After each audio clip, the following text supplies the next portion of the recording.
मैं कुछ कहना चाहता हूँ, मुझे लग गया, बहुत दिल पे लग गया तो आप कर रहे हो ना, यह है कर्मा। और यही कर्मा ने आपको आज इस मंच पर लेकर खड़ा कर दिया है। पाकिस्तान के बाहर में आज आप मशहूर एक मैजिशियन हो, जो खड़े होकर लोग आपको सम्मान करते, ताली देते हैं। ये है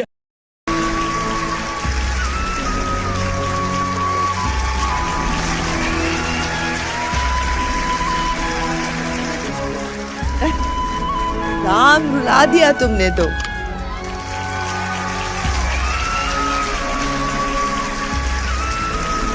लाखों करोड़ों लोगों की इंस्पिरेशन होगा। जिंदगी में आपने कोई गलत फैसला लिया है तो आप उस फैसले को बदल कर हार मान लो। वो गलत फैसला था कि कई अच्छे ऑफर्स छोड़ दिए गए, तो हमारा आशीर्वाद, हमारा प्यार। आज पूरा देश तुम्हें देख रहा है और मुझे पता है कि सबकी दुआएं अभी ना आपके ऊपर है। Everybody saying we need to गा दे, वी नीड टू गा दे, वी नीड टू गा दे।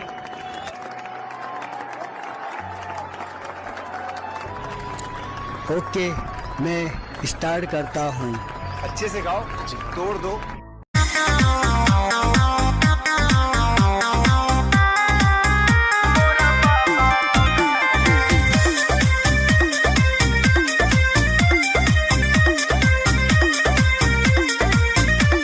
लिखी के कलमिया से कोइले जिंदगी निहाले हाले, दुनिया में एगो भगवान अलग कहाले हाले।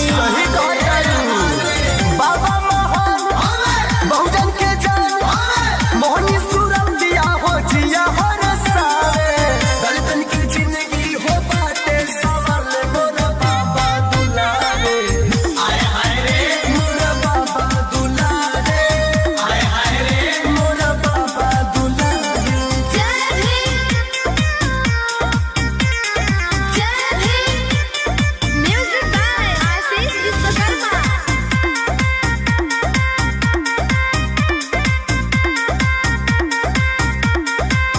झुकावेला सिरैन का आगे बड़े बड़े लोग, पढ़ले लाइन काजे भाग जाला रो। किन करना मवे काफीबा, कि ढेरा लगा मांगत माफीबा। मंगबे करी सबका आजाद कैले, बड़ो विवाद कैले, डूबत नैया पार कैले किनारे, दलितन के जिंदगी हो बाटे सवाल। मोरा बाबा दुलारे, आए हाय रे मोरा बाबा दुलारे, आए हाय रे मोरा बाबा दुलारे।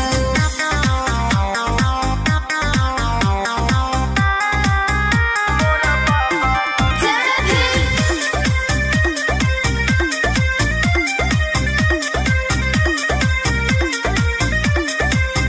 दुख के हर मोड़ पर दे दिहले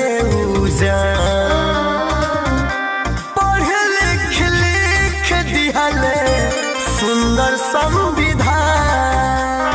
सुन लो तखी चल जाए जब सारे के, समान दिलवा है नारी के। सुना, सारा जमाना और परवाना बहुजन के उहे दियौले अधिकारे, दलितन की जिंदगी हो बाटे सवाल। मोरा बाबा दुलारे, आए हाय रे मोरा बाबा दुलारे, आए हाय रे मोरा बाबा दुलारे। कौन सी गलियों में क्या तुम्हारी आवाज में प्यूरिटी है, क्या जो इस हिंदुस्तान को हिला देंगी। और मैं, मेरा दावा है इंडियन आइडल 11 तो बन चुका है तुम्हारी आवाज। इसका